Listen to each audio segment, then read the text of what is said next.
no es muy familiarizado para nosotros, pero sí es muy importante en la parte de lo que son los pacientes con VIH, ¿no? La criptosporidiosis, que lo vamos a ver sobre todo en pacientes inmunodeprimidos. Y como vamos a poder ver, está causado por el género de Cryptosporidium, que pues obviamente tiene diferentes patógenos que obviamente se los ha ido estudiando y demás, ¿no? Entonces vamos a ver que está lo que es el Cryptosporidium hominis, el parvum, el melagridis, el tenis, el canis. Pero de todos estos, los que más va a causar afección a lo que es el ser humano viene a ser lo que es el hominis y el parvus, ¿no? Que son nuestros principales patógenos para nosotros. Entonces el Cryptosporidium lo vamos a ver la parte de los ovoquistes, que dentro de estos van a tener la forma infectante y pues obviamente nos va a causar lo que es la enfermedad. Vamos a ver que el ciclo de vida, como han debido ver igual el parásito y demás, es acá la enfermedad se va a causar sobre todo a través de lo que es la parte fecal oral. Es una enfermedad que es bastante frecuente, sobre todo en épocas de verano, otoño, primavera, porque generalmente en épocas de calor nosotros buscamos lo que son las playas, las piscinas para poder refrescarnos. Y pues sabemos que las aguas en las piscinas y en las playas no son 100% higiénicas, ¿no? Entonces generalmente, sobre todo los niños, como no controlan adecuadamente, se pueden decir, los esfínteres y demás, muchos de ellos llegan a miccionar en el agua o inclusive hacen deposiciones en el agua que se están en la playa, ¿verdad? Entonces, creo que de aquí todos hemos ingresado a lo que son a las piscinas y demás, y accidentalmente ingerimos lo que es agua, ¿no? Entonces, nosotros al ingerir el agua, al estar en la piscina, ingerimos la parte de lo que son los ovoquistes, ¿no? Que estos van a tener una pared gruesa y que pues obviamente van a, una vez que ingresan, van a atravesar lo que es el tubo digestivo y como hemos visto en el anterior, vamos a ver que se va a chocar con la parte del jugo gástrico, ¿no? Y pues obviamente acá los pocos que van a sobrevivir a lo que es el jugo gástrico, pues van a, estos ovoquistes van a empezar a sufrir toda su transformación, ¿no? Entonces primero va a ser el ovoquiste y después conforme va avanzando se van a volver en esporozoitos, trofozoitos, van a ir a la parte de que son los merontes, los merozoitos, y después va a llegar una parte que al igual que en la toxoplasmosis van a ser los macro y los microgametos, ¿no? Y nuevamente estos macro microgametos se van a volver a juntar, forman el cigoto y nuevamente salen los ovoquistes, ¿no? Y esto es todo el ciclo que va a ocurrir a nivel intestinal. Y una vez que ya los macro microgametos se vuelvan nuevamente en cigoto y se vuelvan en ovoquistes nuevamente, van a salir a través de las heces lo que es la parte infecciosa, ¿no? Y nuevamente se va a contaminar el agua, se van a contaminar los alimentos y demás. Como habíamos dicho, en épocas sobre todo de verano, ¿no? Y la parte de donde que van a ver lo que son todas las fluctuaciones fluviales, o sea, más que todo en la época de lluvia también, ¿no?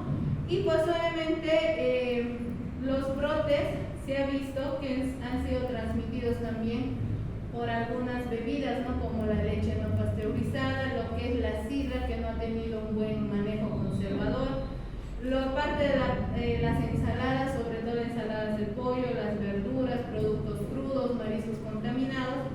Y pues como pueden ver, se repite nuevamente la parte de lo que es la ingesta de lo que son la parte de los alimentos, ¿no?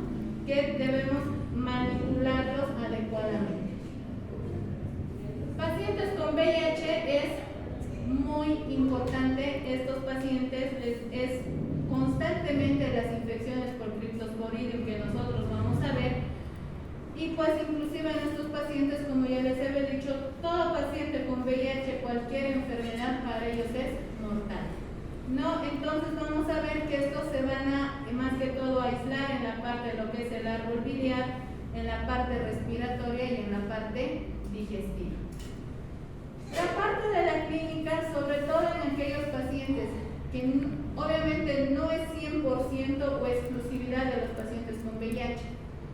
pero sí nosotros también como pacientes inmunocompetentes podemos adquirir también la enfermedad. Pero para nosotros que estamos inmunocompetentes, la enfermedad va a ser autolimitada, o sea que no va a ser tan grave como en un paciente que está inmunocomprometido. La exposición es fecal oral a través de los brotes del agua y generalmente el periodo de incubación va a ser una semana, pero puede oscilar entre 1 a 30 días. Y la característica muy importante acá es que va a haber una diarrea de inicio súbito, acuosa, pero lo que le va a diferenciar de lo que es el cólera es que va a ser copiosa, ¿no? Aparte va a haber un dolor abdominal, malestar general, fatiga, va a haber pérdida de peso, que pues si ustedes se dan cuenta toda la sintomatología es de forma inespecífica, ¿no? Entonces nos puede hacer pensar en cualquier otra patología y pues tal vez al último vamos a poder pensar en esta enfermedad. En algunos casos se va a ver lo que es la pirexia, donde vamos a ver sobre todo en la parte de que el paciente, la parte física, si estamos hablando de los niños, el desarrollo escolar y el desarrollo funcional no va a ser el óptimo para el niño, porque va a haber una disminución de lo que es tanto el desarrollo escolar, y pues cuando va a afectar a la parte respiratoria, pues va a llegar a producir lo que es tos en algunos casos o en alguna infección a nivel de la parte respiratoria alto-bajo. Y de acuerdo a todo lo que nosotros vamos a ver, se puede prolongar inclusive la infección hasta 2 meses. ¿Cuál es la característica que podemos mostrar? Porque así, si miramos las características generales de la enfermedad, los signos, los síntomas de los signos son muy parecidos con una diarrea, con otras. ¿Cuál sería así, por ejemplo, el diferencial que podemos pensar en un pictosporídeo, por ejemplo? En todas las patologías que te causan diarrea, como vamos a ver más adelante, puede ser desde una giardia, amebas, cólera. Y el diagnóstico solamente, como vamos a ver más adelante, es aislando al diarrea. Gracias. Entonces vamos a ver que estos pacientes, uno, nos van a dar el antecedente de que han tenido la transmisión por el contacto con el agua, ¿no? Estos pacientes generalmente cuando son viajeros o personas que van a trabajar con animales, con niños, en las guarderías, pues ahí va a ser igual otra pauta que nos va a ayudar en la parte de lo que es el diagnóstico. Y pues obviamente las personas viajeras que cuando viajan a un país que es endémico en esta enfermedad, pues obviamente vamos a ver que ellos van a ser los que van a solicitar lo que es la ayuda, ¿no? Van a solicitar ser vistos por lo que es la parte médica. Y pues vamos a ver que esta diarrea va a tener una duración más o menos de unos 14 días, que es otra diferencia que le va a causar. Y más que todo es, como ustedes pueden ver, la parte de toda la sintomatología es gastrointestinal. Y pues la diarrea acá, aparte de ser acuosa y copiosa, va a ser sanguinolenta, que es otra característica que le va a dar a lo que es al criptosporídeo. Pero en pacientes que están con VIH, que ya están inmunocomprometidos, si bien estos pacientes con VIH, cuando van a estar con sus linfocitos CD4 bajos, siempre van a tener tendencia a tener mayor deposición líquidas, ¿ya? Generalmente cuando están con menos de 50 recuento de los linfocitos CD4, estos pacientes tienen una deshidratación mucho más grave que un paciente inmunocompetente.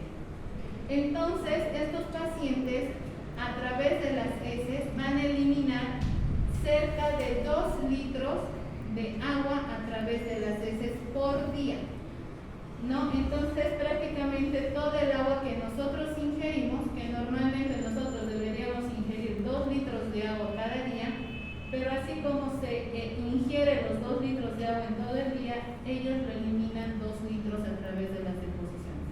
otra característica que les va a permitir diferenciar. Cuando el paciente con VIH tiene su recuento de linfocitos CD4 mayor a 180 por milímetro cúbico, va a ser un cuadro autolimitado, o sea, va a ser como si fuera una persona que no estuviera inmunodeprimido. ¿Por qué? Porque acá sus defensas y todo su sistema inmunológico está compensado con todo el tratamiento que esa persona está recibiendo. Ahora, estos pacientes con VIH tienen un plus, si ustedes quieren, que cuando se inicia el tratamiento antirretroviral, que van a ver que en estos pacientes, una vez que se hace el diagnóstico de lo que es el VIH, se pide una serie de estudios, ¿no?, laboratoriales. Entre ellos está el criptosporidium, la isospora y todos esos gérmenes que son se me ha ido la palabra, pero son así como en aquellos patógenos que obviamente no son tan frecuentes, que se les va a pedir a estos pacientes con VIH, ¿no? Entonces, antes de empezar el tratamiento, que es el tratamiento antirretroviral de gran actividad, que es el famoso TARGA, que van a ver, pues vamos a ver que estos van a empezar a disminuir por algún efecto que desconocemos hasta ahorita. Disminuye la tasa de criptosporidiosis en pacientes con VIH, o sea que es un efecto protector todo el tratamiento antirretroviral que ellos van a recibir, y de alguna forma inhiben el desarrollo de los esporozoides que van a invadir a lo que son las células. O sea que el tratamiento antirretroviral en estos pacientes con VIH es favorecedor. Por eso es que los pacientes con VIH no pueden dejar de tomar sus medicamentos. ¿Por qué? Porque va a cumplir doble función. Nos va a mejorar la parte de los linfocitos CD4, pero si estamos con criptosporidiosis, nos va a ayudar a disminuir la multiplicación de los esporozoides, ¿no? Es por eso que estos pacientes les beneficia todo el tratamiento que ellos van a tomar. Pero en algunos casos de estos pacientes, ustedes saben que el tratamiento farmacológico a veces se nos escapa de las manos, ¿no? Y pues obviamente llegan algunas complicaciones que inclusive estos pacientes, la infección del criptosporidium puede ir a lo que es la vesícula, puede ir a lo que es el conducto pancreático, puede simular una pancreatitis también, o puede ir incluso al árbol bronquial, dando todo lo que es toda una patología respiratoria, una neumonía, una insuficiencia respiratoria, dependiendo de dónde se vaya a localizar el criptosporidium. No, entonces acá, como les decía, complicaciones, ustedes tienen que pensar en todo, que puede ser también, si hay dolor abdominal, ustedes tienen que ver las características del dolor para que ustedes vayan descartando las diferentes patologías. Porque una pancreatitis aguda, el dolor es diferente a una colecistitis, semiológicamente hablando, que ustedes lo recuerdan perfectamente. Si el paciente va a estar histérico, con fiebre, dolor, pues pensaremos tal vez en una colangitis, o tal vez que habrá una papilitis, o habrá una estenosis del conducto cístico, o tal vez este paciente ya se ha complicado con una cirrosis biliar. Entonces, dependiendo de cómo el paciente vaya evolucionando, si van apareciendo complicaciones o algunas otras cosas adicionales, ustedes tienen que estar al pendiente de todas estas complicaciones que puede existir y que obviamente hay que avisar al paciente, ¿no? Porque no le vamos a decir, ¿has hecho pancreatitis? ¿Por qué? No sé, ¿no? Entonces hay que prever esto. Si el paciente ya está empezando o es un dolor abdominal bastante intenso y demás, pues pedir los estudios correspondientes e informar al paciente sobre su situación, ¿no? El diagnóstico, si bien no es específico como han podido ver, pero sí en algo nos va a ayudar la parte de lo que es las manifestaciones clínicas. Y eso ustedes tienen que manejar correctamente, sobre todo en la parte de la anamnesis y el examen físico que ustedes van a realizar al paciente. Ahora, diagnóstico diferencial, como preguntaba su compañero, tienen que hacer con todas las gastroenteritis. ver son bastantes. Giardias, ciclosporas, amebas, isosporas, microsporidiosis, la Escherichia coli enteropatógena, todo lo que es el Campylobacter, Salmonella, Shigella, Rotavirus, Novovirus y todos esos gérmenes que van a causar infecciones a nivel del tracto gastrointestinal. Y pues se va a hacer el diagnóstico solicitando si hay deposiciones líquidas, vamos a realizar un coproparasitológico y pues obviamente también un coprocultivo. ¿No? En el coproparasitológico pues aislaremos algún germen, puede ser, si es que no es Cryptosporidium, pero tal vez aislaremos uno de estos y pues obviamente el tratamiento cambiará radicalmente. Pero si vemos que en el examen de las heces, para detectar si nosotros estamos sospechando, uno, por el antecedente que el paciente tiene VIH y que ese paciente estamos sospechando en una criptosporidiosis, pues obviamente el personal de laboratorio, cuando nosotros le indicamos en el diagnóstico presuntivo, ellos van a visualizar a través del ácido alcohol resistente que van a poner a la muestra, generalmente con la presencia de 500.000 ovoquistes por gramo de heces formados se va a poder visualizar con el alcohol resistente, ¿no? Y pues también se va a ver por la inmunofluorescencia, que es 10 veces más sensible, y los inmunoanálisis que también llegan a tener una especificidad y una sensibilidad del 100%. Entonces, con todo esto ustedes, con la parte de las manifestaciones clínicas y todo lo demás que ustedes van a ver, van a solicitar sus estudios y de acuerdo a eso se va a hacer el diagnóstico definitivo. El tratamiento pues se va a dar lo que es la nitazoxamida, que es el tratamiento de elección a razón de 500 miligramos cada 12 horas por 3 días. Y pues el Targa, que es el tratamiento antirretroviral, que es el más importante pues para disminuir la gravedad de lo que es el VIH, pero sobre todo para disminuir la cantidad de los esporozoitos de los criptosporidios. Y pues estos pacientes se están deshidratando, entonces lo que vamos a hacer es la hidratación oral si es que el paciente lo tolera, y en caso de que no lo llegue a tolerar o son pacientes que están con una deshidratación grave, la fluidoterapia endovenosa nos va a colaborar bastante. En la parte de lo que es la prevención, la parte de la higiene es muy fundamental, ¿no? El lavado de manos tenemos que concientizar a estos pacientes con VIH sobre todo de que se tienen que, antes y después de entrar a limpiar lo que es si es que trabajan como personal de aseo, decirles que cuando ellos van a ingresar a limpiar un baño de una institución donde ellos trabajan o en sus domicilios, antes y después de limpiar el baño, pues ellos se tienen que lavar lo que son las manos.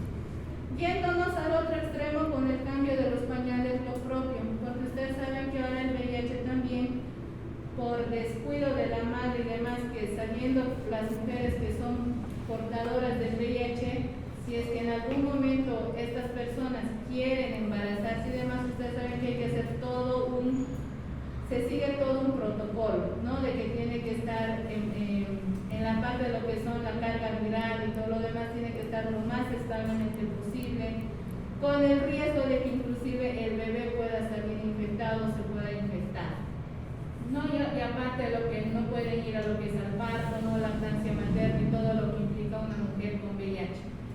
Y pues obviamente en esta parte el cambio de los pañales, tanto para los niños como para las personas de la tercera edad que estén con deposiciones líquidas, es muy importante sobre todo el lavado de las manos que se tienen que hacer. Colocar filtros de agua o algún otro tratamiento químico con el agua es muy importante para poder prevenir. Si es un paciente con VIH, mejor si no va a la piscina, mejor si no va a una playa, por el riesgo de que él se pueda contaminar, no que él nos va a contagiar, ¿no? Entonces es muy importante eso, hacerle entender al paciente con VIH. Ahora, si realmente quiere o le gusta hacer lo que es natación y demás, pues sabemos que el agua en las piscinas, las primeras aguas, hablando de las 6 de la mañana y demás, son las que están limpias pues tal vez ahí podría acceder el paciente, ¿no? La irradiación con ultravioleta o los métodos de ozono que también nos van a ayudar para la eliminación de los quistes del Cryptosporidium, de las llaves y todo lo demás en el agua es muy importante, ¿no? Y se ha visto que con esto como que se está pudiendo controlar. No sé si tienen alguna duda o pregunta con el Cryptosporidium. Es una enfermedad bastante cortita, como pueden ver si van a revisar el libro, es bastante corta, pero es de mucha significancia porque siempre nos vamos a chocar con un paciente con VIH en cualquier especialidad que ustedes hagan, ¿no? Siempre van a encontrar un paciente con VIH, diabético y demás. ¿Dudas, preguntas de este tema? Ninguna. El Chagas es una enfermedad que pues ya, ¿para qué la vamos a mencionar? Ya la conocen a profundidad, ¿no? Todos tenemos conocimiento acerca de las complicaciones, de lo que son la parte de la sintomatología, la parte de lo que es de los protozoarios y todo lo demás. Entonces, haciendo un pequeño recordatorio de lo que es el Chagas, pues van a ver que es una tripanosomiasis que está causada por un protozoario que se llama Trypanosoma cruzi. Y que este Trypanosoma cruzi, como todos ustedes saben, es lo que lo vemos acá. Pero este tripanosoma, ¿cómo llega a nosotros? A través de lo que es la vinchuca, que es lo más frecuente, ¿no? Pero obviamente hay otros medios de contagio también. Entonces, este tripanosoma, de acuerdo a lo que es al lugar o al continente donde se lo ha encontrado, se lo ha aislado, ha ido recibiendo diferentes denominaciones. Por ejemplo, en lo que es el África Oriental se llama el Trypanosoma rhodesiensis, en el África Occidental el Trypanosoma africano, el Trypanosoma brucei, pero lo que más nos interesa a nosotros en la parte de lo que son los humanos, el Trypanosoma americano y el Trypanosoma cruzi son los que nos van a causar a nosotros la enfermedad. Y pues obviamente los vectores, en este caso que viene a ser la vinchuca, se va a ingerir a través de lo que es la sangre. La vinchuca obviamente ya va a estar infectada y pues obviamente en la vinchuca cuando se llega a infectar se va a producir todo en la parte del intestino de la vinchuca, toda la multiplicación de lo que es la parte de estos parásitos. Y ustedes saben que las vinchucas, cuando están comiendo, porque la vinchuca sale a comer de noche, una vez que nos pica, todavía se queda la vinchuca ahí. ¿Cuál es la finalidad de que la vinchuca se quede ahí todavía? Porque va a defecar, ¿no? Entonces nos pica la vinchuca, defeca y se va.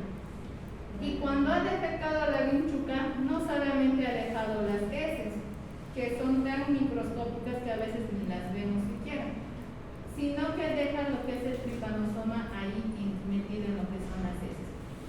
Y pues nosotros, involuntariamente, cuando nos pica el zancudo, ¿qué es lo que hacemos? Nos rascamos. Y al rascarnos, ¿qué es lo que producimos? Una laceración de la piel. Y al producir esta laceración de la piel, hacemos que hay algunos que prefieren que les duela a que les escuece.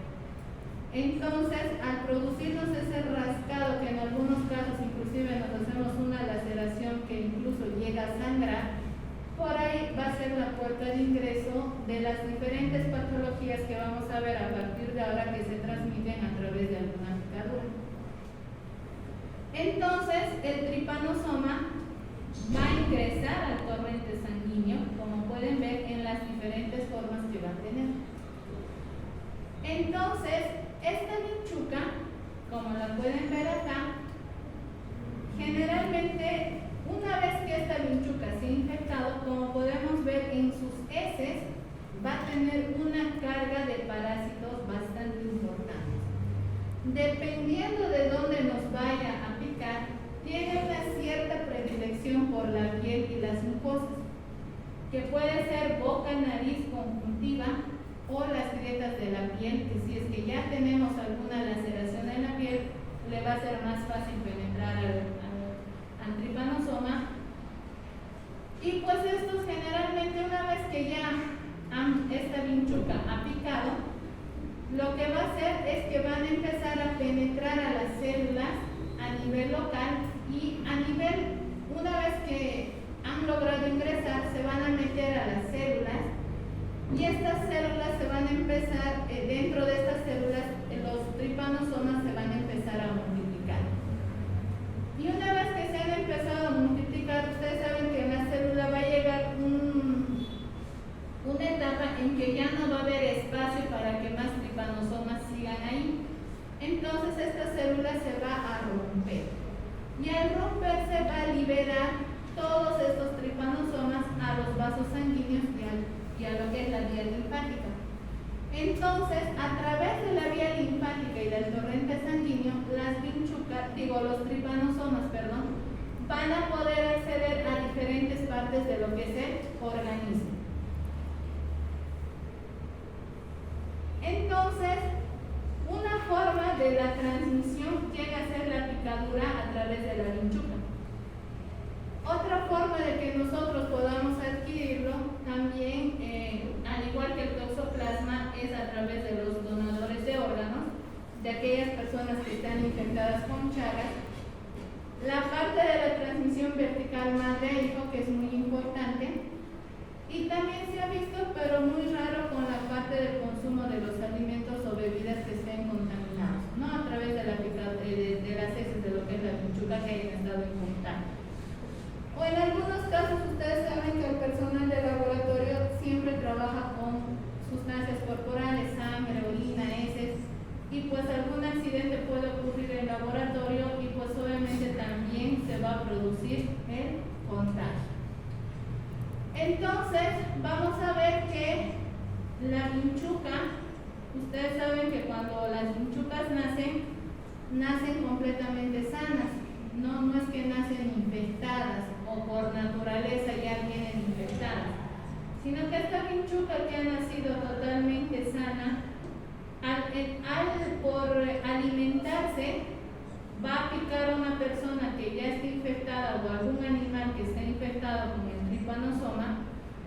Sucede todo lo que es la multiplicación de lo que es el tripanosoma en la parte de lo que es el estómago y el intestino de la vinchuca, y esta vinchuca pues ya se está infectada.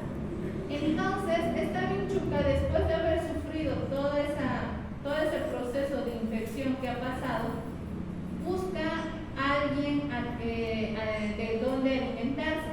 Entonces busca a la persona, ¿no? Entonces esta persona, la mayoría de nosotros, por ejemplo, en épocas de calor, dormimos incluso con poleras de manga corta, con cortos. Entonces le dejamos mayor superficie de piel a lo que es la vinchuca, los mosquitos y demás. Entonces esta vinchuca, al ver que hay bastante espacio de piel, entonces va a poder escoger de qué parte pues obviamente nos va a picar. Y pues una vez que nosotros nos pican, como les decía, va a ingresar al torrente sanguíneo y va a producir todo su proceso de infección. Entonces vamos a ver que la vinchuca, como habíamos dicho, nunca van a poder ver a una vinchuca de día, difícilmente. No son insectos que son de tipo nocturno y que pues obviamente solamente salen en la noche a alimentarse. Una vez que pican la vinchuca, lo que nosotros hacemos es el rascado, y cuando rascamos la vinchuca, como pueden ver aquí, defeca y luego la vinchuca se va, ¿no? Entonces en este proceso de que la vinchuca ya ha defecado, ha producido lo que es el rascado y demás, pues ya el tripanosoma, como pueden ver acá, ha ingresado al torrente sanguíneo. El Chagas, lastimosamente, lo vamos a ver en todo nuestro continente americano. Va desde lo que es la parte de América del Norte hasta América del Sur, donde sí evidentemente hay algunos países que son más Y pues vamos a ver que sobre todo en Estados Unidos, México o en algunos países de Centroamérica tienen la costumbre de, o se pueden ver, digamos, algunos animales o roedores salvajes como los armadillos, las zarigüeyas, que en algunas ocasiones pues los tienen como mascotas, ¿no? Y estos armadillos, roedores salvajes, mapaches y todos esos animalitos salvajes pues llegan a ser, al igual que acá en la vinchuca, ellos también llegan a ser reservorios de lo que es la Trypanosoma cruzi. No, y obviamente por cualquier lado que ustedes lo vean, estos animalitos pues nos van a contagiar, ¿no? A través de una mordedura, una rascadura y demás, pues obviamente nos van a infectar. Ahora, ¿por qué aquí en Bolivia y en algunos países es mucho más frecuente lo que es el Chagas? Porque si ustedes van a ver todavía en la parte rural, van a ver que todavía existen este tipo de casas, que son casas hechas de barro con paja, ¿no? Entonces, acá los que conocen este ladrillo que se llama adobe, fácilmente ustedes lo rascan y se deshace. No es como el ladrillo que pueden ver acá, nosotros rascamos y obviamente no se va a romper o no se va a deshacer, salvo que fuera un fuerte golpe o que ahorita hay un terremoto muy fuerte y lo raje, digamos, la pared. Pero estos no, estos tú lo vas rascando y es por eso su facilidad de la vinchuca que le gusta o tiene más facilidad de encontrar un hogar en este pedazo de bloque de este adobe. No, entonces ahí la vinchuca hace su nido y pues obviamente desde ahí es donde va a salir a buscar su alimento. Entonces la vinchuca ya ha conseguido un lugar que puede ser una casa de adobe, puede ser una casa de piedra, de madera, donde busque un espacio, ya se ha instalado en otros casos, ¿no? Entonces lo que va a hacer ahora, esta vinchuca se tiene que adaptar al medio donde está viviendo. Es como cuando nosotros subimos a alturas bastante elevadas o tenemos que bajar. Es como que de aquí o tengamos que ir a Oruro, que están bastantes metros sobre el nivel del mar, o tenemos que bajar a Santa Cruz, donde es más bajo a nivel del mar. Entonces lo mismo la vinchuca se tiene que aclimatar a la zona donde está. Y pues una vez que se están aclimatando, como toda persona tiene que buscar su alimento, ¿verdad? Entonces lo hacen por la noche. Entonces lo han buscado a esta persona que está durmiendo, han visto el problema ideal, que ya han resuelto su problema de alimentación, ¿no? Donde la vinchuca cada noche va a ir a comer al mismo lugar. O sea, estamos hablando del mismo ser humano o puede ser también de algún otro animal que lo va a infectar. Entonces, ¿es un problema de salud pública el Chagas? Pues sí. Si ustedes se dan cuenta, es más que todo de las personas, sobre todo que están con bajos recursos económicos, hablando de la gente pobre, que tiene sus casas todavía hechas de lo que es el adobe, o si han debido ver gente que en el trópico, por ejemplo, hay bastante gente que sus casas son de madera por la calor, y yendo hacia el lado de La Paz, Oruro, Potosí, todavía están lo que son las casas de lo que es de piedra, ¿no? Entonces, difícilmente nosotros vamos a poder, hay que hacerles entender a estas personas sobre la parte de romper esta transmisión. Entonces, como han visto que en todo el continente sudamericano se ha visto que hay bastante endemia de lo que es lo que es el Chagas, se ha visto que desde el año 91 ha cobrado mucha importancia el programa Chagas, ¿no? Y cada país, tanto Chile, Argentina, Paraguay, Bolivia, Uruguay, se han unido de todas estas personas que son expertas en lo que es el Chagas, y se ha visto que pues obviamente en todo el continente sudamericano el Chagas es bastante importante. Y han tratado de ver muchas formas, tratar de concientizar a la gente, hacerles charlas educativas, explicarles lo que es la enfermedad, explicarles que sí tienen que hacer una mejoría a la vivienda.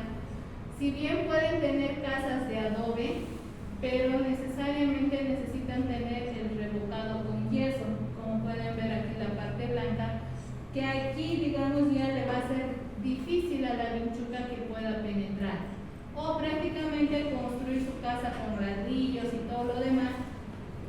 Y sobre todo la parte de la pulverización con insecticidas, que es muy importante, ¿no? Entonces todo esto les ha costado, pero al hacer todo este movimiento que han hecho la parte, sobre todo los médicos que se dedican a la parte de salud pública, han visto de que es muy importante y se ha visto que ha habido una disminución de la transmisión del Trypanosoma plus, ¿no? Que es lo que ustedes van a ver cuando hagan su servicio rural.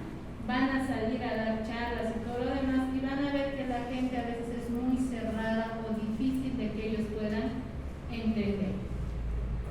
Entonces, nuestra vinchuca ya nos ha picado, nos ha producido una lesión que se ha formado como cuando nos pica el mosquito, se ha inflamado esa parte.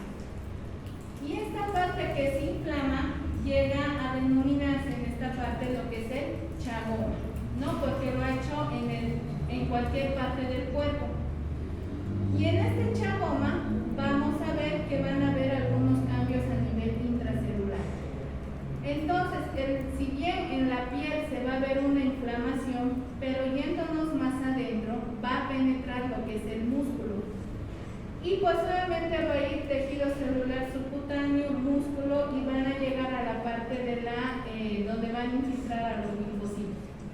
No, entonces acá, cuando se va a estar haciendo la penetración en la parte de lo que son las células y demás, se va a producir un edema, donde este edema, a nivel de lo que son los ganglios linfáticos, van a producir una hiperplasia, y estos ganglios linfáticos, ustedes saben que van a ir drenando la linfa en todo lo que es el cuerpo, y pues de la linfa se va a encargar de transportar o trasladar a los tripanosomas a la parte de donde más le va a ser más favoreciente.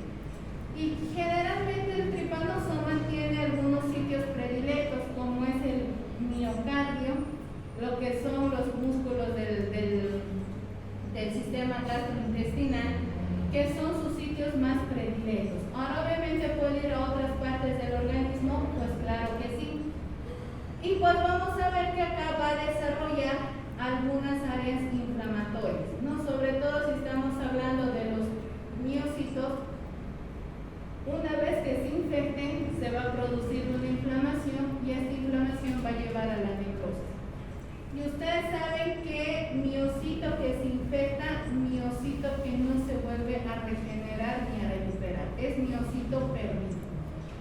¿Ya? Entonces, si ha afectado a nivel de líquido céfalo, a nivel del sistema nervioso central, hacemos una punción lumbar y también se puede observar el parásito en el líquido cefalorraquídeo. Cuando ya es un Chagas crónico, en la parte de lo que es el corazón, lo que va a mostrar va a ser una hipertrofia ventricular. Inicialmente puede ser izquierda y posteriormente ya llega a ser biventricular, donde obviamente va a producir un adelgazamiento de lo que son las paredes del ventrículo, y este adelgazamiento de las paredes del ventrículo va a favorecer al corazón de que se produzcan trombos y que pueda llegar a ser algún evento isquémico, embolígeno a este paciente. Y pues obviamente también a nivel de lo que es el ventrículo izquierdo se puede formar como un aneurisma apical, que eso le va a favorecer.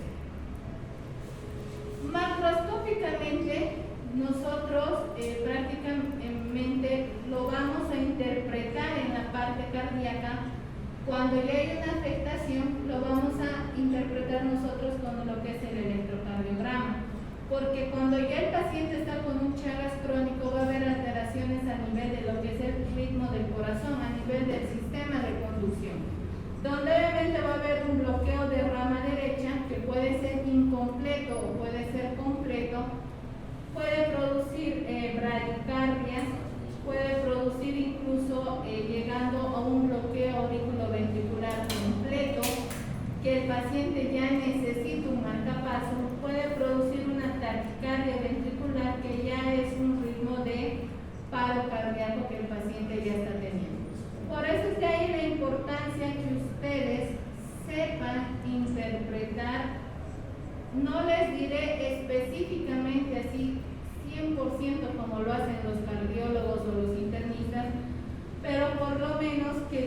esto es, me parece que es esto, o que hay el electrocardiograma no es normal, y pues obviamente para que ustedes lo puedan referir al cardiólogo y pues obviamente el cardiólogo les pueda colaborar, ¿no? El hecho de que a veces tenemos esa idea errónea de que si yo voy a referir un paciente a otro especialista, no es con la finalidad de que ustedes no lo puedan manejar, sino es de pedir ayuda en algo que tal vez tenemos muy poca la base, pero que sí nosotros lo podemos mejorar en beneficio del paciente. Y tenemos que saber cuándo nosotros vamos a referir a una especialidad. Entonces, vamos a ver que si bien a nivel gastrointestinal va a parecer lo mismo que en la parte del corazón, va a producir una dilatación y va a producir una hipertrofia a nivel de lo que es el esófago o del intestino grueso, lo que es el colon. Y acá ya se llama megaesófago o megacolon, de acuerdo a lo que pues obviamente va a afectar el órgano. Y pues acá microscópicamente va a aparecer lo mismo, la inflamación y los infiltrados linfocíticos que va a haber. El Chagas generalmente tiene un cierto tropismo por la parte nerviosa. Entonces, en la parte de lo que es gastrointestinal, va a afectar lo que es el plexo mientérico de Meissner y Auerbach.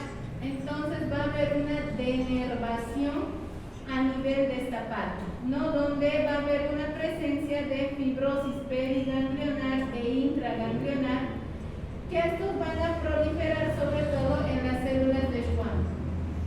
Entonces, las consecuencias, como va a haber una denervación, pues tanto el esófago como el colon van a ensancharse, se van a alargar, y pues no solamente va a ser, ustedes saben que la parte nerviosa, la parte de la inervación a nivel gastrointestinal no solamente va a afectar al tubo digestivo, sino también puede llegar a afectar a lo que son los ureteres, a lo que es la vía biliar y algunas vísceras huevas, ¿no? Entonces, el compromiso es bastante importante. Las manifestaciones clínicas lo vamos a dividir en tres partes.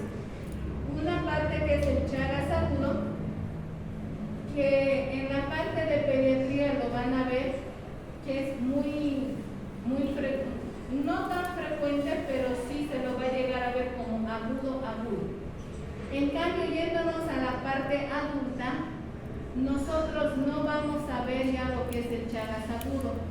Vamos a ver tal vez la parte de la forma latente, o vamos a ver inclusive ya las complicaciones que es el Chagas crónico, ¿no? Entonces, en la parte de los niños, la sintomatología va a ser totalmente inespecífica, ¿no? Donde vamos a ver el chagoma, que va a ser nuestro punto de entrada, que es la parte más característica, si es que ha sido en cualquier parte del cuerpo. Pero si vamos a ver en la carita del niño, en la parte de los párpados, se va a llamar lo que es el signo de Romaño, ¿no? Donde esto pues ya va a ser un edema indoloro a nivel del tejido palpebral y periocular, donde vamos a ver el punto de ingreso que ha tenido, que ha sido la conjuntiva, ¿no? Entonces por ahí ha ingresado el tripanosoma. En estos pacientes, después de buscar el chagoma o el signo de Romaña, pues va a haber algunas manifestaciones como fiebre, malestar general, anorexia, edema en lo que es la carita, extremidades inferiores, pero también algo que nos va a orientar, al igual que en todas estas patologías, como habíamos visto en el toxoplasma, es la linfadenopatía, que en este caso va a ser generalizada, ¿no? Va a haber una hepatoesplenomegalia también. Si el Chagas se llega a implantar en todo lo que es el sistema cardíaco y va a producir en la parte de los niños una miocarditis, estos pacientes llegan a ser graves porque se llega a instalar la insuficiencia cardíaca, y pues obviamente ustedes saben que para la insuficiencia cardíaca no hay un tratamiento definitivo, ¿no? El único tratamiento es sintomático, todo lo que se da en la insuficiencia cardíaca. Una complicación rara, meningoencefalitis, que lo vamos a ver tal vez muy raro. Y generalmente estos pacientes con Chagas agudo se resuelven, llega un momento en que se va a resolver espontáneamente en unas 6 o 8 semanas. O sea, se ha alborotado todo, ha hecho toda su multiplicación y demás, y va a entrar este paciente después de esas 6 o 8 semanas en una fase indeterminada o en una fase latente, donde estas personas no van a tener ninguna manifestación. O sea, es como que, en otras palabras, o lo que los mismos pacientes les van a referir, es que su Chagas sea dormida, ¿no? Que eso es lo que buscamos con el tratamiento, ¿no? Que se pueda controlar esta parasitemia, donde va a haber la ausencia de todos estos signos y síntomas, pero si nosotros hacemos un control de laboratorio, va a seguir saliendo positivo.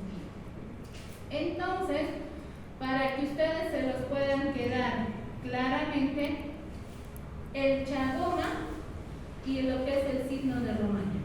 Y no se les olvide esto, porque a veces con esto solo viendo ustedes ya van a poder tener una idea de lo que se está tratando. Como ustedes podrán ver, todas estas enfermedades son casi, la sintomatología es casi inespecífica, pero hay algunos datitos semiológicos que nos van a orientar a que ustedes puedan inclinarse a alguna patología ya más específica para poder hacer su diagnóstico.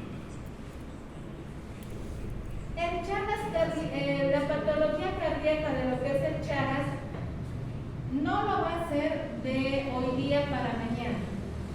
Va a sufrir un proceso largo, pueden ser de años, inclusive en algunos casos dice decenios, hablando de los niños, generalmente a los 10, 15 años van a ver que es muy raro ver a un niño con insuficiencia cardíaca. Y yéndonos a lo largo de los años, la mayoría de ustedes tienen sus abuelos, tíos, que tal vez ustedes les puedan preguntar, que muchos de ellos han vivido en casas de adobe, casas de madera, casas de piedra.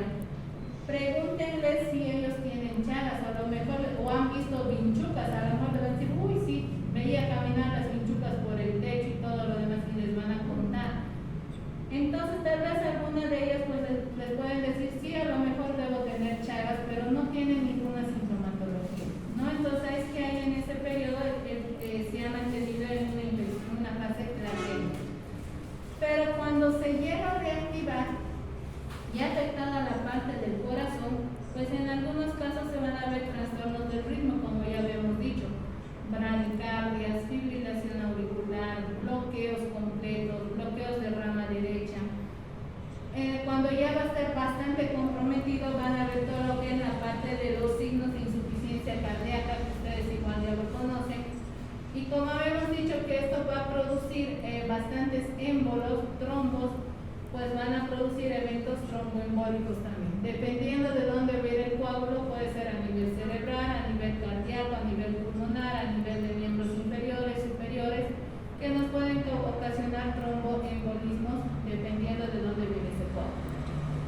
Cuando ya el paciente está con una arritmia, fibrilación auricular, o que tengan un bloqueo de rama, bloqueo completo, y que tengan sintomatología como ser mareos, desmayos, ya es indicación de que ese corazón está bombeando lento, pero ustedes saben que a través de la sangre se transportan algunos nutrientes, y uno de ellos es el oxígeno.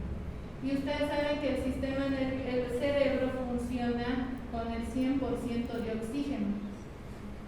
Y cuando ya empieza a ocasionar estos mareos, síncopes, o que incluso se llegan a convulsionar, el paciente con esa, si auscultamos su corazón que va a latir de forma lenta, ese paciente está pidiendo a gritos que necesita un marcapaso, ¿no? Porque constantemente el paciente se va a caer, se va a lastimar, y pues obviamente con el marcapaso va a mejorar, dependiendo en qué estadio de lo que es la insuficiencia cardíaca del Chagas se va a ocasionar. No a todos los pacientes con Chagas se pone marcapaso, ¿ya? Eso es algo que ustedes tienen que recordar, ¿no? Y obviamente la insuficiencia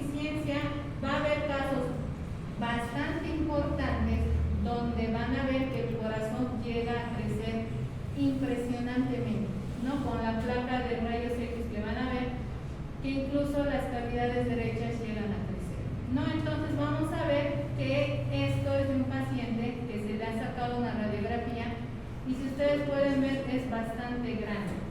Inclusive he llegado a ver un corazón que ocupaba todo el tórax prácticamente, ¿no? Entonces es muy importante que ustedes, en cuanto detecten con el antecedente que el paciente es chagásico, que ustedes hagan controles periódicos de este paciente, sobre todo en la parte cardíaca, ¿no? Porque ya estos pacientes entran en insuficiencia cardíaca y el desenlace pues ya lo conocemos.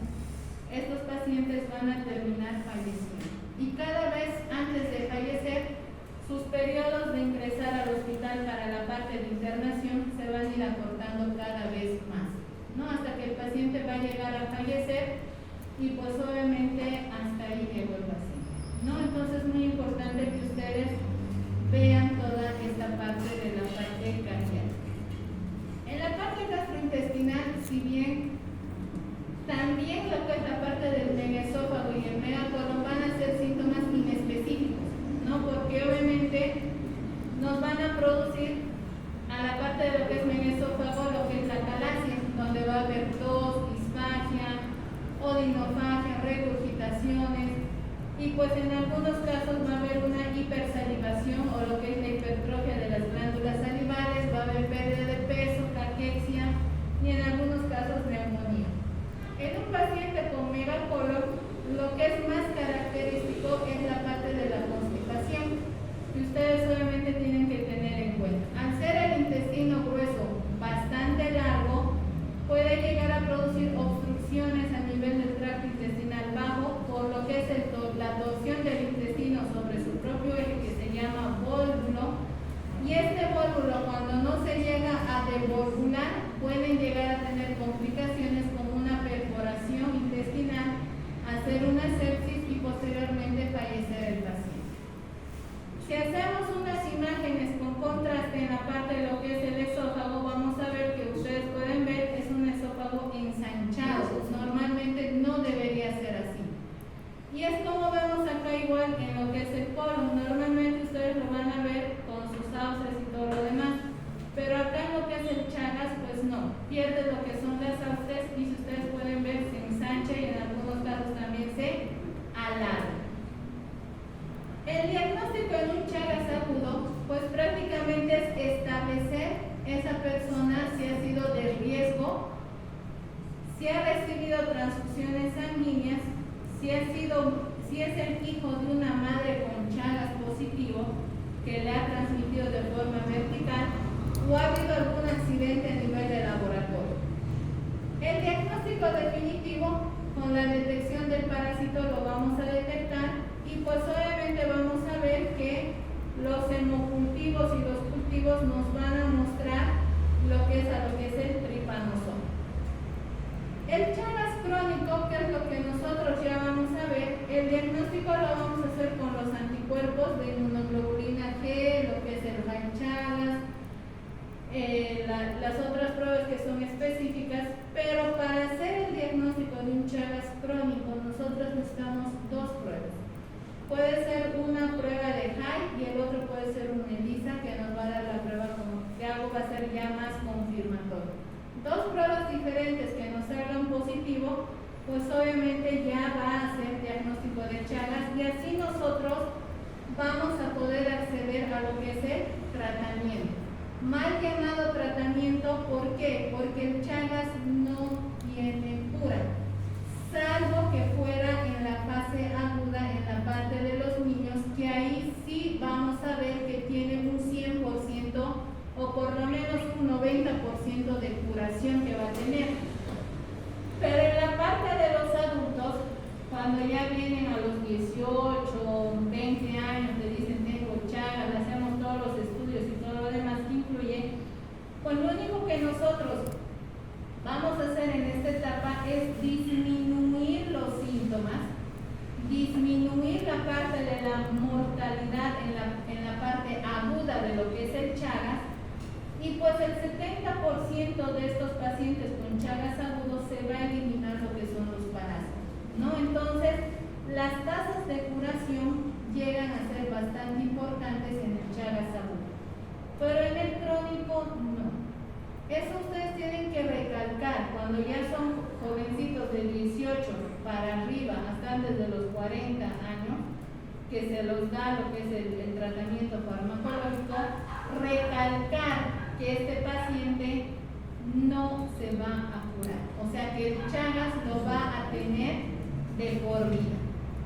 Entonces, el Nifurtimox se va a dar a una dosis de 8 a 10 miligramos por kilogramo día, con una duración de 90 a 120 días. Pero aquí hay que explicarle algunos efectos secundarios que el paciente va a tener con respecto a lo que es el tratamiento. Va a haber anorexia, náuseas, vómitos, pérdida de peso, dolor abdominal, insomnio, fasciculaciones, polineuritis y en algunos casos pueden llegar a convulsionar a estos pacientes. Entonces es muy importante que ustedes expliquen los efectos secundarios que va a tener el Nifurtimox para que no esté regresando en la noche o al día siguiente indicándoles que les han dado un mal tratamiento, ¿no? Obviamente, si nos excedemos de la dosis, pues obviamente sí vamos a producir muchos malestares más. El Vesnidazol, que es bastante frecuente que nosotros lo vamos a utilizar, lo vamos a dar a razón de 5 miligramos por kilogramo día por 60 días. Acá los efectos secundarios del Vesnidazol va a ser un poco más de tipo alérgico, ¿no? Va a haber exantemas, va a haber granulocitopenia, neuropatía periférica y sobre todo tanto el Vesnidazol como el Nifurtimox, ambos te pueden causar reacciones alérgicas. No, entonces generalmente en el Chagas agudo hasta los 18 años podemos combatir la parte de las infecciones agudas o congénitas, que vamos a dar una tasa de curación bastante importante, ¿no? Pero en el crónico solamente ya lo vamos a controlar. ¿Cómo nosotros vamos a controlar la parte del Chagas? Pues bueno, si es un paciente cardíaco o es un paciente que se ha afectado la parte gastrointestinal, como les decía en un principio, hay que saber cuándo nosotros vamos a derivar a las diferentes especialidades. Generalmente todo paciente cardíaco chagásico sí o sí lo tenemos que derivar al cardiólogo. ¿Por qué? Porque estos pacientes, como constantemente están formando trombos, necesitan anticoagulantes de vía oral. Y pues generalmente los que manejan súper bien estos son los hematólogos y los cardiólogos, ¿no? Entonces, como médicos generales y demás, y otras especialidades que no están familiarizados mucho con la parte de los anticoagulantes, es mejor derivarlos ahí. Obviamente también tienen que usar algunos fármacos cardiotrópicos en aquellos pacientes con su miocardiopatía.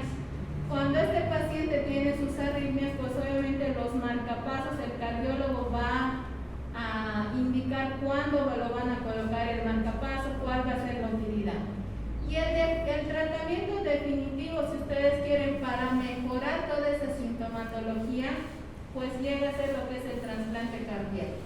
No, pero para un trasplante cardíaco la lista de espera es bastante prolongada y pues obviamente ustedes saben que a veces no somos compatibles con esa persona. Y para hacer un trasplante cardíaco, pues hay ciertos requisitos que tienen que cumplir hasta incluso para fallecer y poder ser candidatos a ser donadores de órganos, ¿no? Entonces eso es muy importante. En la parte del megaesófago, pues obviamente se hace todo lo que es el tratamiento de lo que es la calasia, ¿no? Farmacológico. Si el tratamiento farmacológico no responde, se puede llegar a hacer lo que es la dilatación de la parte del esfínter esofágico inferior con un globo, o en algunos casos llegan a hacer una miotomía de Heller, en la cual van a hacer la parte de lo que es el remodelamiento, si ustedes quieren, de la parte del esfínter esofágico, ¿no? En la parte del megacolon, como es constipación y demás, inicialmente podemos dar dieta rica en fibra. En algunos casos, enemas o laxantes que inicialmente le va a producir varios efectos positivos.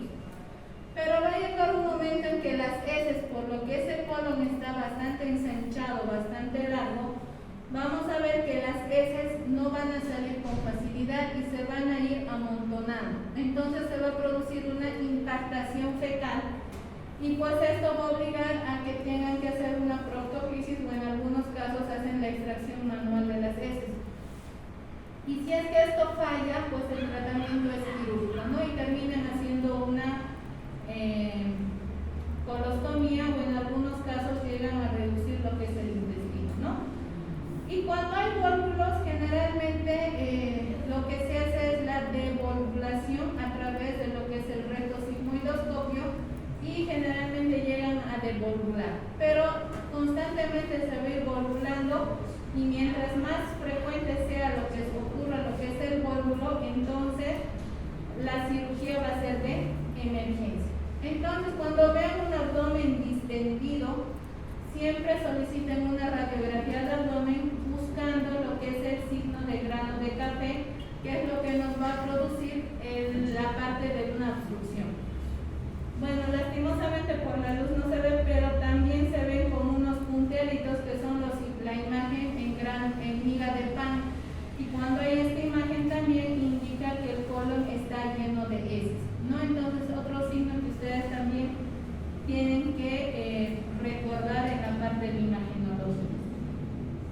En la parte de la prevención, pues ya hemos mencionado la parte educativa, la parte de la pulverización, la parte de los cribados serológicos que tenemos que hacer a los pacientes que van a ser donadores de sangre o van a ser de trasplantes de órganos, que tiene que ser muy bien controlado. La parte del pronóstico, el Chagas crónico, el Chagas agudo tiene un excelente pronóstico, una tasa de curación bastante elevada, pero cuando ya afecta la parte cardíaca, pues ya el pronóstico ya viene a ser un poco desalentador, ¿no? Y pues obviamente vamos a ver que el tiempo de vida en una infección con Chagas que ha sido afectada en la parte cardíaca solamente va a ser del 10 al 30% de sobrevida que vamos a tener. ¿Tienen alguna duda, pregunta del Chagas? Doctora, en la fase aguda, así sea adulto, ¿se puede curar al 100%? En un adulto nunca vamos a ver un Chagas agudo. ¿Y eso por qué, doctora? Porque tal vez se han infectado de niños y entraron en una fase latente. Y en un adulto un Chagas agudo ya no lo vamos a ver. Directamente vamos a ver el Chagas crónico con las complicaciones. Y si digamos ahí me pica y me doy cuenta que ya ha picado, ahí sí podría curarme. Difícil. Pero, como te digo, ¿por qué te digo difícilmente que tú me digas que ahorita te pique la vinchuca? Porque ya muchos de nosotros ya no vivimos en el área rural. Claro. Ya no vivimos en casa de adobe, que es uno de los factores de riesgo. Pero sí es un Chagas agudo, como te digo, sí se puede llegar a curar. Pero en un adulto, nosotros no vamos a encontrarlos a un adulto con Chagas agudo. Es más en pediatría lo que se da. Directamente nosotros en el adulto es el Chagas crónico. Pero mismo así se aparecieron, por ejemplo, un paciente, porque quería hacer esa pregunta también. Aparece un paciente con un chagoma y un signo de neumonía, podemos identificar rápidamente que puede ser agudo, y sí sería un paciente que podríamos resolver. Puede, pero puede entrar en una fase latente también. O sea, en esa fase que se va a dormir, si ustedes quieren. Con el tratamiento, lo único que vamos a hacer es disminuir. Y aquí hay dos caminos, estamos hablando del Chagas agudo. O lo curamos o entra a la fase latente. Y si entra a la fase latente, en algún momento ese Chagas se puede reactivar y van a producir todas las complicaciones que hemos visto. Lo mismo puede pasar en los niños. Han visto que casi es el 80-90% de esos niños que se van a curar. Pero que hay del 10 a 20%. Pueden mantenerse inactivos su Chagas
que dice quiero hacerme mi control, pero sigo saliendo positivo, no me voy a volver a iniciar el tratamiento. No es así. Ya se ha hecho el tratamiento, ahí se queda y pues hay que hacer los controles. ¿Vas a seguir saliendo positivo? Sí. ¿Lo vas a tener en Chagas hasta el último día que vivas y hasta el día que te mueras? Pues sí. Entonces en algunas cosas hay que ser bastante crudos y bastante malos, si ustedes quieren, con la realidad de estos pacientes. No vale la pena alimentarles de esperanzas. Es como cuando les digo, yo tengo cáncer, pero me voy a curar con la cirugía que me van a hacer. Entonces es algo que a veces tienen que poner en la balanza, decir lo bueno, pero también lo malo, por más doloroso que sea.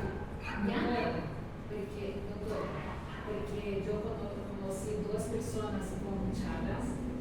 Una falleció con 37 años, no quería hacer tratamiento. Solo que la hermana hacía tratamiento y estaba muchos años pasando con el tratamiento bien. Pero aquí se encontró, no dejó que la enfermedad se desarrollase. Ahí se encontró, pero la relación no yo por recuperar Chagas. Entonces solamente es eso, el tratamiento busca disminuir la sintomatología y disminuir, pasar a las complicaciones. No vamos a buscar la cura. ¿Ya? Eso es lo que quiero que quede claro. ¿No? Entonces solamente vamos a entrar a esa fase latente, si ustedes quieren, para que el paciente pueda hacer todas sus actividades. El paludismo, que es una enfermedad que ustedes también ya la conocen, o también se llama lo que es la malaria, ¿no? Que esto igual es un parásito del género Plasmodium que se va a transmitir por la picadura del mosquito Anopheles hembra. Entonces, la sintomatología, al igual que en el Chagas, al igual que el Toxoplasma y demás, es totalmente inespecífica. Va a haber fiebre, porque acá la fiebre va a ser cada tercer día o cada cuarto día, dependiendo del género del Plasmodium, que obviamente nos va a infectar. ¿Y por qué va a haber la fiebre? ¿Por qué va a ser cada tercer o cada cuarto día? Una vez que el Plasmodium ingresa al torrente circulatorio, se va a agarrar de los glóbulos rojos. Y dentro de los glóbulos rojos se van a empezar a multiplicar el Plasmodium en sus diferentes formas de merozoitos, los esquizontes y demás. Lo que va a hacer es que lo va a cargar al glóbulo rojo de todo esto y va a llegar un momento en que cada tercer o cuarto día se va a romper ese glóbulo rojo. Y esto va a hacer que haya estos episodios también no solamente de fiebre, sino también de escalofríos. Y pues obviamente esta es una enfermedad que ha sido descubierta hace miles de años y por esas razones que antiguamente se la conocía como malaria. Esta infección, si bien es una enfermedad causada por el mosquito, pues vamos a ver que puede en algún momento se va a tornar de forma grave. ¿Por qué? Sobre todo por el Plasmodium falciparum, que es el que va a causar la fiebre maligna de esta patología, ya que esta va a desarrollar serios casos de lo que es anemia, va a haber ictericia, inclusive la anemia va a ser tan intensa por esa lisis de los glóbulos rojos que hay, y pues obviamente se nos va a salir de lo que son las manos, ¿no? En países endémicos como es el continente africano, el Plasmodium falciparum generalmente ya ha cobrado por año, cada vez que hay endemias, generalmente fallecen cerca de 1 millón de personas por año, ¿no? Y pues obviamente los niños, sobre todo en los que van a vivir en el África subsahariana, que es lo que más nos va a causar. Obviamente hay otros tipos de Plasmodium, el malaria, el ovale, el vivax, que son más benignos, si ustedes quieren, en relación a lo que es el falciparum. Entonces lo que vamos a ver es la parte del Plasmodium, que obviamente van a ingresar, como pueden ver acá, en los glóbulos rojos, y pues obviamente se van a empezar a multiplicar en los glóbulos rojos. ¿Quiénes van a enfermar sobre todo el Plasmodium? Son las personas que van a ir a algún continente que sea una enfermedad endémica, sobre todo en lo que es el África, y yéndonos aquí a nuestro país, sobre todo lo que es el Benin, que tiene mayor cantidad de lo que es malaria. ¿Cómo se hace la transmisión? Como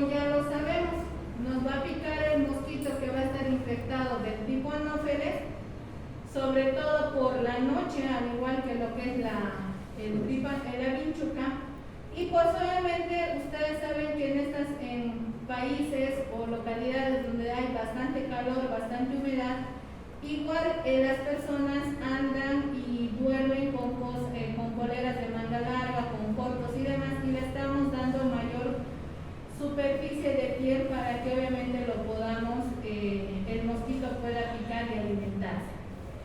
Entonces vamos a ver que este mosquito, una vez que se ha infectado, porque este mosquito ha tenido que picar a una persona o algún animal que ha estado infectado, y la parte del ciclo que va a producir en el mosquito se va a producir en la parte del intestino del mosquito. Este mosquito, cuando está infectado, lo que va a hacer, pica a lo que es a la persona.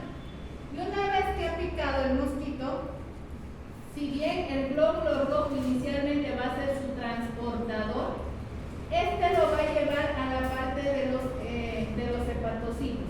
No, en el hepatocito se va a multiplicar y pues obviamente dentro del hepatocito se van a producir los esquizontes. Y estos esquizontes en la parte de lo que es el hepatocito va a llegar en que este hepatocito se va a romper y va a liberar a los merozoitos. Y estos merozoitos van a ir a todo el torrente circulatorio y nuevamente se van a convertir en trofozoitos, en inmaduro, y pues nuevamente van a ir a los glóbulos rojos, se van a volver otra vez en gametocitos, esquizontes, merozontes, y va a continuar nuevamente el ciclo. ¿No? Entonces en esta parte nosotros es que funciona la parte de lo que son la parte del ciclo de Krebs. Ahora, el mosquito anófeles tiene una característica muy importante. Es de color oscuro y tiene en sus alas unas manchas oscuras. Esa es la característica del mosquito. El mosquito, si bien no va a defecar donde va a picar, pero tiene una trompita en la cual succiona la sangre. Y pues acá ustedes saben que en su trompita tiene lo que son las glándulas salivales. Y en las glándulas salivales es donde se va a aislar el plasmodium. Y es por eso que ustedes saben que cuando nosotros vemos alguna comida que nos gusta, ¿qué es lo que nuestro organismo produce primero? La hipersalivación, ¿verdad? Entonces lo mismo va a producir aquí en el mosquito. Va a haber comida, se va a hipersalivar, va a chupar y la saliva lo va a dejar ahí junto con el plasmodium. Las manifestaciones clínicas, dependiendo del género de plasmodium, sea vivax, malariae, ovale o el falciparum, oscila entre 10 a 15 días, ¿no? Que es el tiempo que se va a demorar en sufrir todo este proceso de multiplicación que va a tener. Va a haber fiebre, va a ser como una patología pseudogripal, que va a tener el paciente cefalea, malestar general, va a haber anorexia, pérdida de peso, náuseas, vómitos, diarrea. El paciente va a tener una sudoración y pues obviamente en algunos casos estos pacientes van a llegar incluso a tener hasta deposiciones líquidas, ¿no? Entonces, si se dan cuenta, la sintomatología es totalmente inespecífica. Ahora, les había dicho que hay algunos que son la fiebre es cada tercer y cada cuarto día. El vivax y ovale es cada 48 horas. O sea, ¿qué significa? Que cada 48 horas los glóbulos rojos se van a romper y el tercer día va a producir la fiebre. Y acá también ingresa lo que es el falciparum, que va a ser cada tercer día lo que es la fiebre. Y lo que es el malariae va a ser cada 72 horas. ¿Qué quiere decir? Que al tercer día los glóbulos rojos se van a romper, van a producir toda esta parte de la liberación, se va a producir la fiebre y esto va a ser el cuarto día. Por eso es que hay una fiebre cuartana, que vendría a ser lo de la malaria, y la fiebre terciana, que es vivax, ovale y falciparum. Incluso se llega a ver lo que es el dolor torácico, que el paciente les va a referir estos pacientes llegan con una fiebre bastante elevada, de hasta 40 grados centígrados para arriba, estos pacientes pueden llegar a convulsionar. Si son niños pequeños, peor todavía. Por la parte de la anemia va a ser por la lisis que van a sufrir los glóbulos rojos, la ictericia por esa lisis también que va a haber, y pues obviamente va a haber una esplenomegalia y una hepatomegalia. Las adenopatías por el proceso infeccioso pues sí también va a haber. Y pues si nosotros vamos a solicitar un hemograma, lo característico es que vamos a ver, uno, va a haber anemia. Dos, las plaquetas van a bajar, entonces va a haber una trombocitopenia. Si pedimos pruebas de función hepática y renal, pues obviamente estas van a estar alteradas. El diagnóstico tenemos que hacerlo epidemiológico y laboratorialmente. Epidemiológico, pues cuando el paciente nos va a referir que ha ido a algún lado, a un lugar endémico, y que pues ya sea por turismo, por cuestiones de trabajo, o porque les han invitado a un congreso a dar una charla, o solamente para turistas, y pues obviamente no han utilizado las medidas de prevención, como ser mosquiteros, uso de repelentes, poleras de manga larga, pantalones largos. Mientras menos piel le dejen al mosquito, pues mucho mejor, ¿no? Entonces eso es otro que nosotros tenemos que interrogar.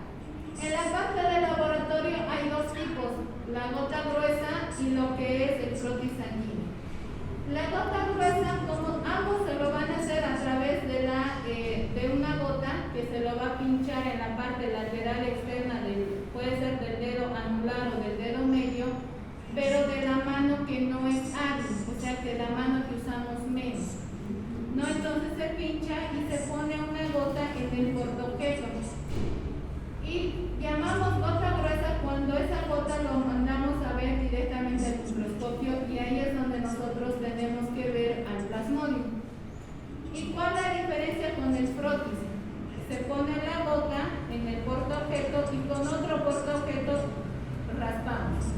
O sea, lo diseminamos en la parte del portaobjeto, y esa diseminación, ese frotis que nosotros vamos a extender esa gota, se va a ver la parte, sobre todo, mucho mejor en la parte de lo que es el plasmodium. Pero sabemos que hay en algunos lugares donde no hay microscopio, porque esto lo tenemos que ver en el microscopio. Entonces hay algunos antígenos, anticuerpos que obviamente nos van a ayudar, y sobre todo hay una prueba que es la prueba de la proteína, que es rica en histidina, que generalmente los plasmodium van a liberar, y es lo que nos va a ayudar un poco en lo que es el diagnóstico. El tratamiento, como pueden ver, prácticamente vienen a ser lo que son las quininas, que es el tratamiento de elección, ¿no? Generalmente la quinina se va a dar a razón de 10 miligramos por kilogramo dosis, se lo va a dar cada 8 horas por 7 días, o lo que más se utiliza es la primaquina a razón de 0,25 miligramos por kilo peso día por 14 días, y la cloroquina a razón de 15 miligramos día igual por 14 días. Obviamente con el falciparum se ha visto que hay mucha resistencia, está empezando a haber resistencia con lo que es la cloroquina, ¿no? Entonces sobre todo esto se está viendo mucho en el continente africano, donde es constantemente lo que son las infecciones por malaria. La prevención, hay que concientizar. Ahora, si ustedes van a ir a un país endémico por cualquier razón que ya les había mencionado, siempre utilicen mosquiteros, uso de repelentes. En el lugar donde se van a alojar, hagan la pulverización residual, tanto dentro de la casa como a su alrededor. Vean que no haya reservorios de agua, baldes, bañadores, charcos de agua, porque eso también el agua estancada llega a ser el criadero para los mosquitos. El pronóstico, si estamos hablando de Vivax, Ovale, Malariae, es muy bueno. Responden bastante bien a la cloroquina, y al día siguiente, después de que estos pacientes han ingerido, mejor dicho, la cloroquina, toda la sintomatología desaparece, ¿no? Pero como les decía, con la resistencia de la cloroquina, sobre todo en lo que es el falciparum, y se ha visto que también en el Vivax se está viendo es acá donde nosotros vamos a fracasar en el tratamiento, ¿no? Pero si falla hacer resistencia a lo que es la cloroquina, se puede dar doxiciclina y otros medicamentos que pues obviamente nos van a ayudar. Las complicaciones vienen a ser lo que son anemias, inclusive llega a ver lo que es el fallecimiento, y pues las hepatitis, que también van a ser otra complicación que va a haber en estos casos. ¿Tienen alguna duda, pregunta?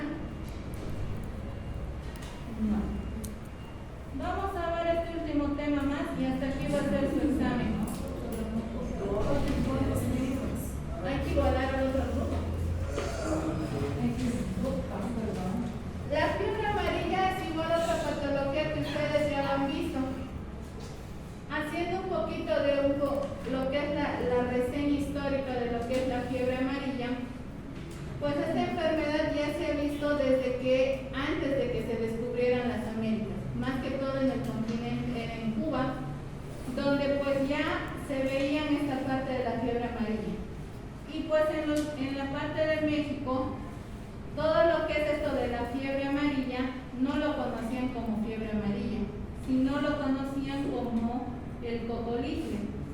¿Por qué? Porque veían que en la parte de Yucatán, los mayas, aparte de que estaban con fiebre, estaban amarillos, ¿no? Y en su lenguaje maya, pues lo han denominado lo que es el cocolitre, pero también veían estos que vomitaban con sangre, ¿no? Entonces se ha tenido todas estas sus características. Y en la parte del Caribe lo conocían como la policatina, ¿no? Entonces, dependiendo de los países donde obviamente se han visto, han tenido sus diferentes denominaciones que al final hablaban de la misma patología, que era la fiebre amarilla. Aquí en el continente europeo, en España, en Santo Domingo, ha habido una epidemia bastante importante, ¿no? En el 1494, donde la enfermedad se ha propagado por con toda la población indígena hasta más o menos el año 1496, que han podido controlar toda esta epidemia que ha habido. Amarillo porque ya les dije por la parte de la ictericia que va a producir, por la lisis y demás. Y pues sí, existe una vacuna que es segura y es eficaz, ¿no? Que ya desde hace bastantes años ya se la está utilizando lo que es la vacuna, pero siempre en épocas de lluvia y en países que son húmedos y demás va a producir siempre problemas de salud pública. En Bolivia, si bien pueden ver toda la diversidad que hay en Bolivia, no todo Bolivia son de tierras bajas y húmedas. Entonces tenemos nosotros zonas tropicales y subtropicales. Vámonos al oriente, Santa Cruz, Benipando, que son zonas tropicales. Cochabamba también tiene su zona tropical, que viene a ser el Chapare.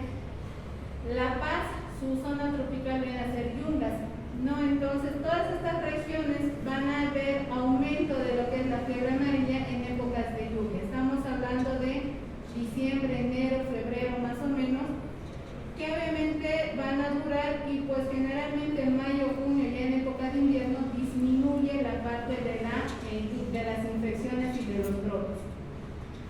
En Santa Cruz ha habido dos epidemias bastante importantes el año 99, donde han enfermado de fiebre amarilla selvática, porque hay una fiebre amarilla selvática y hay una parte urbana, ¿no? Entonces en esta selvática han confirmado 51 casos, y de estos pacientes han fallecido 21 personas.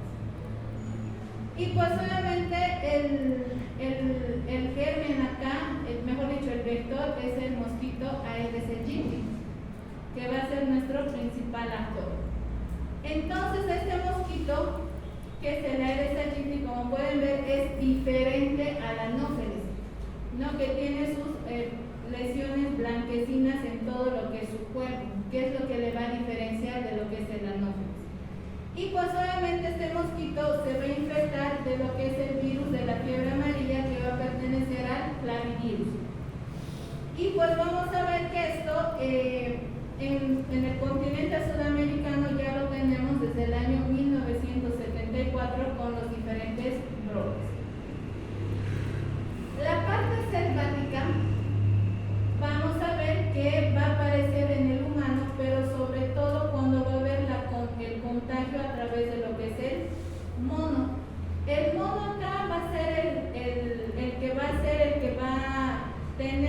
el reservorio, lo que es el virus de la fiebre amarilla, y es acá que los mosquitos, como pueden ver en la parte selvática, siempre hay un lago, hay plantas, y pues eso nos va a producir a que este ambiente se vuelva más caliente, y pues obviamente cuando nosotros vamos a la parte de la selva o a las partes tropicales, como es la humedad, el calor y demás, siempre vamos con manga corta y cortos, y pues obviamente dejamos, el mosquito va a infectar al mono y este mono va a volver a infectar al mosquito. Y el mosquito que va a picar al mono, pues que va a estar infectado, nos va a picar a nosotros, ¿no? Entonces de esa forma nosotros vamos a adquirir la parte de la fiebre amarilla selvática, pero acá el mosquito va a ser del género Haemagobus y el Sabetes, ¿no? Y pues obviamente estos a través de todas estas aguas y demás van a poner ahí sus criaderos. En la parte urbana, nosotros cómo nos vamos a contagiar, como ya les había mencionado, con los reservorios de agua. Y pues estos reservorios de agua o el agua estancada en la parte de los jardines y demás son los reservorios para que los mosquitos puedan poner los huevos, y pues obviamente estos mosquitos que van a nacer se van a infectar de una persona que ya va a estar con la enfermedad, y el mosquito pues obviamente se va a contagiar. Entonces este mosquito va a cumplir un ciclo selvático que es del género Haemagobus y el Sabetes, que va a picar al mono que va a estar infectado.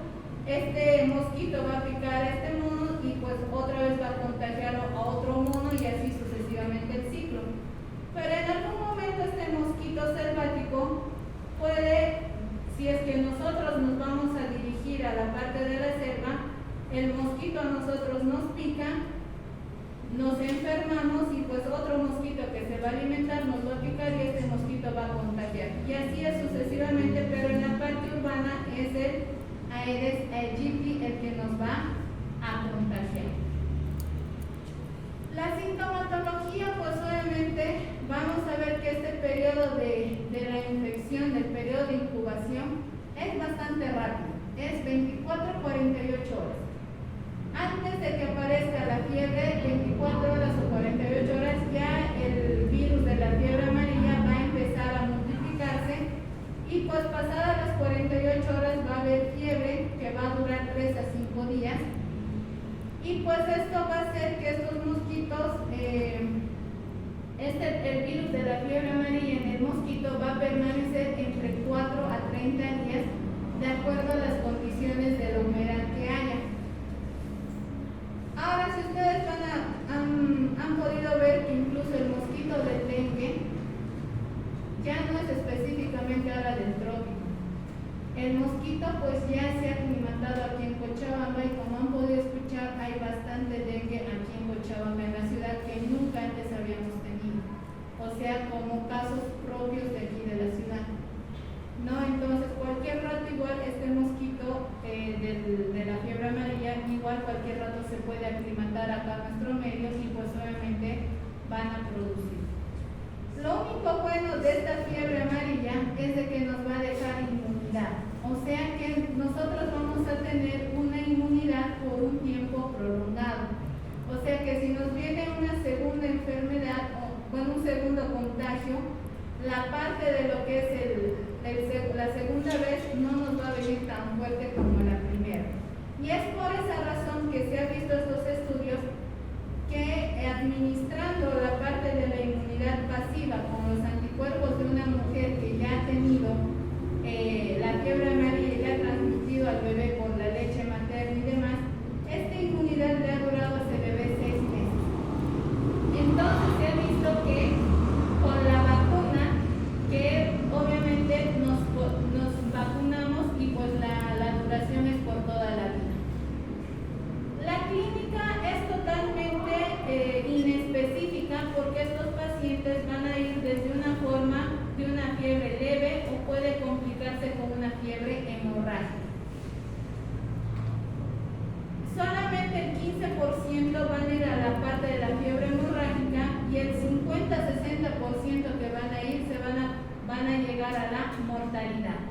Entonces, estos pacientes, si bien la característica solo es la fiebre, el malestar general, que en algunos casos puede haber ictericia, hay que ver la parte de las complicaciones. Que estos pacientes, si bien la fiebre va a ser elevada, que no estamos pudiendo controlar, a nivel laboratorial puede haber un compromiso hepatorrenal, puede haber un compromiso cardíaco, la hemorragia que no va a ceder, que no vamos a poderla controlar, y ese paciente fácilmente va a ingresar en un shock. Y pues obviamente este paciente va a fallecer. Por eso es que es muy importante que ustedes hagan el control de la fiebre en estos pacientes. Entonces, en este periodo vamos a ver que hay dos fases. La primera fase, que es la fase aguda, que es lo que el paciente nos va a referir, va a ser la fiebre, los dolores musculares, dolor de espalda, la cefalea, los escalofríos, náuseas, vómitos, anorexia. Esto va a durar los primeros 3 a 6 días. Después de esta fase que va a ingresar, va a haber estos pacientes al tercer, cuarto día, con el tratamiento y demás, va a empezar a mejorar y toda la sintomatología va a desaparecer. Pero un 15 a 20% de estos pacientes van a ingresar a la fase tóxica. O sea, el paciente ha mejorado, 24 horas después el paciente se va a complicar. O sea, ¿qué va a querer decir esto? Que el paciente nuevamente va a aparecer la fiebre, nuevamente el paciente va a tener una ictericia, dolor abdominal bastante intenso, y pues obviamente acá, si hacemos a nivel patológico en el hígado y los riñones, pues obviamente vamos a ver áreas hemorrágicas y sobre todo también en la piel, las famosas petequias y púrpuras que los vamos a ver. Y pues no solamente en la piel, sino también en la conjuntiva, que también en las mucosas vamos a ver la parte hemorrágica. A nivel renal, estos pacientes desde el inicio van a empezar a eliminar lo que son las proteínas, o sea, va a haber una albuminuria, que si no lo vamos a controlar, el paciente va a ingresar en una anuria y va a ser una falla renal.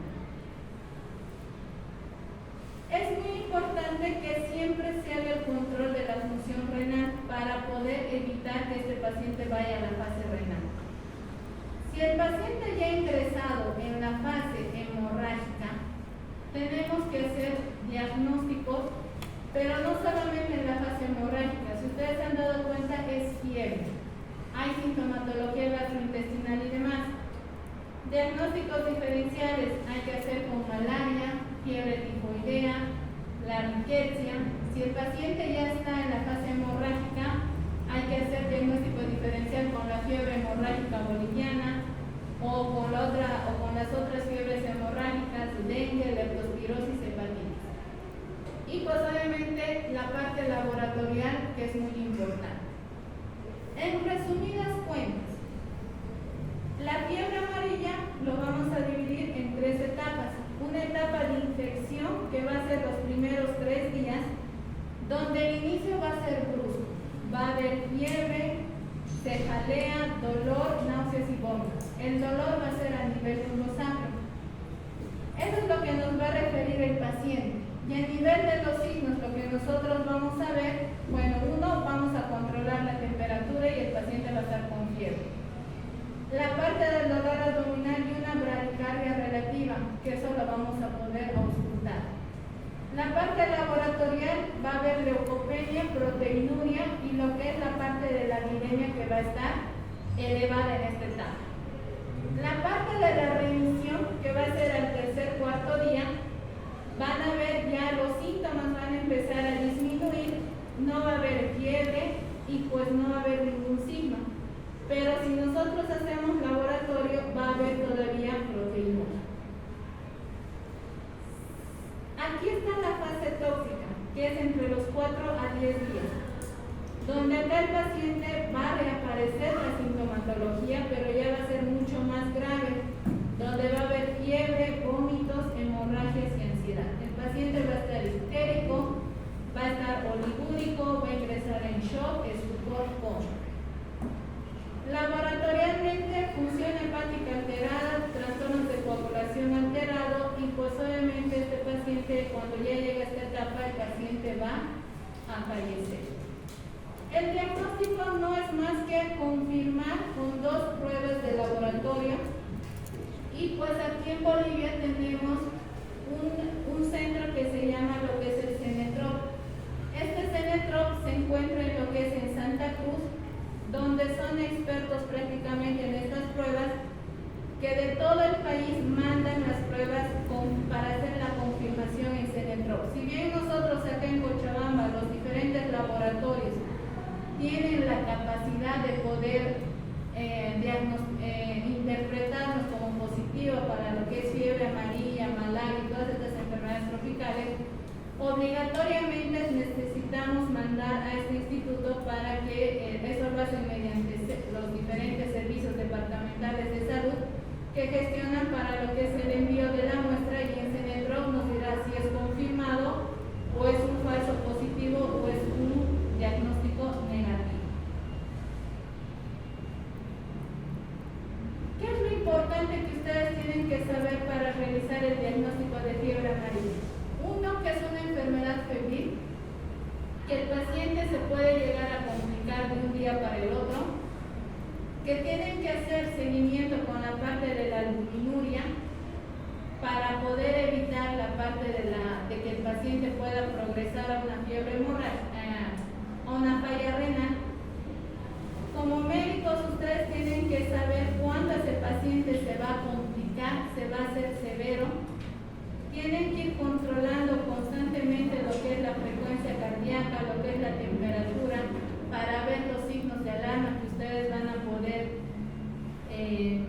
para poder evacuar a ese paciente independientemente si están en un primer, segundo o tercer nivel. Ver el grado de ictericia que ese paciente tiene por el riesgo de las hepatitis y del sangrado. Ustedes tienen que revisar al paciente que no haya algunas manifestaciones del sangrado.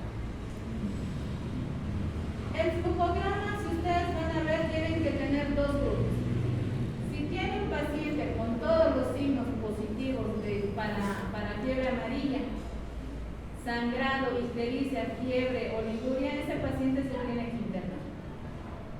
En caso de que el paciente solamente presente o algún signo, o es sangrado, o es ictericia, o es oliguria, tenemos que solicitar los estudios complementarios. Si salen alterados, lo internamos, pero si no, hacemos un tratamiento ambulatorio.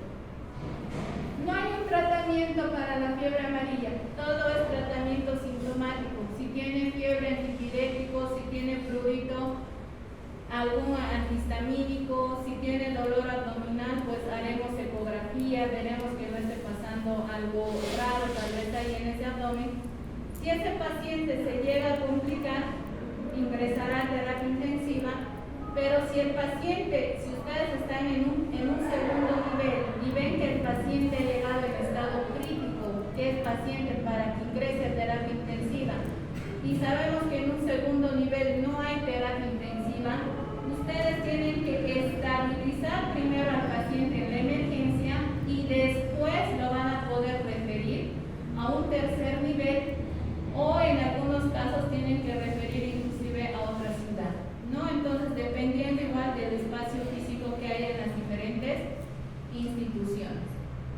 La prevención es muy importante, que si ustedes van a una área endémica, todo lo que ya habíamos mencionado, mosquiteros, repelentes, la vacuna, algunos dicen que es para toda la vida, otros dicen 10 años, pero si ustedes van a ir a una zona endémica, háganse vacunar para poder evitar.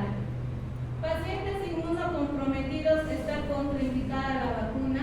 Pacientes que tienen alergia al huevo, lo mismo, porque está hecha a base del embrión del huevo la vacuna. Mujeres gestantes, no hay ninguna contraindicación, pero mejor si eso lo tratan o lo conversan con el ginecólogo, si es que va a haber alguna epidemia o esa